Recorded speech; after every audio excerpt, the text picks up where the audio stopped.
watching this video online right now, and it's NASA space news. And I don't know if NASA space news is connected to nasa.gov because I don't think on nasa.gov they mention NASA space news on YouTube.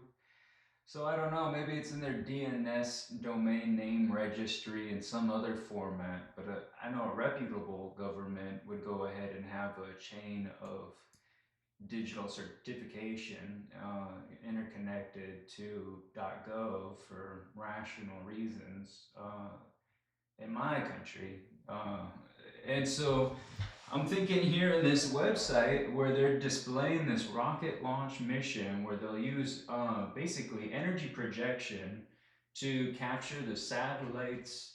What do they call it? The mylar range, where it's lifting on the elements of that mylar. They were showing a field of projected energy going to it, and I mean, that's a really good start. It's a foundation, and there's talking about 10% energy to get there. Maybe they have included into this, because I haven't gotten that far in the video, I'm only a minute in. But what they said is that it's almost like that's how much is expected to stay on that rocket. And what I'm wondering is why not include within the range of detail how much more mankind can grow, and using distributed directional energy routing, we can give a significant propulsion over time due to the development, almost like increasing the candle for which this is on a lift strategy. Because there's that, point of a candle that you can light after it's been extinguished, where you see that trace of atmospheric ignition to the interface you normally see it at rest at, zipping down that resonance frequency that's just enough to get that trifling beam to coalesce the ignition to lamp, in the utilities of Linux and Unix and temporal routing.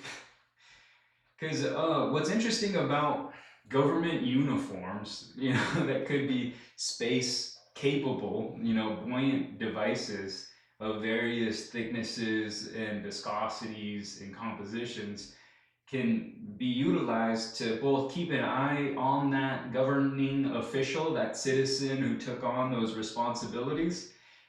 They can then help with the directional energy of surveying every single potential barrel that might get even close to a directional energy towards them because of the amplified potential resistance change in a temporal format. It would have an acoustic signature, or at least something to be digitized. It makes life a little easier to imagine how the fabric of that material in the right environment could be supplementally built out into communal ranges of atmospheric blimp ball. If they if they need to build a wall, they might as well just start gratifying through the system, just like the frickin' seeds, and getting the right composition using the air hydraulics through the beds there with the great layer and the frickin' underthrow of that energy. That's a resonant system, just like the atmospheric density for which you're currently residing.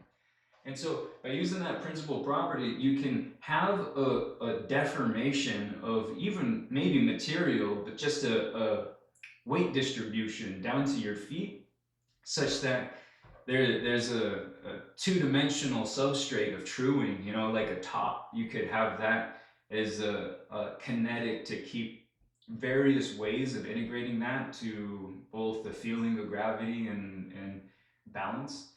Uh, what it offers, if we're looking at that last video when we published that about Uniform Zero, is the shutters there.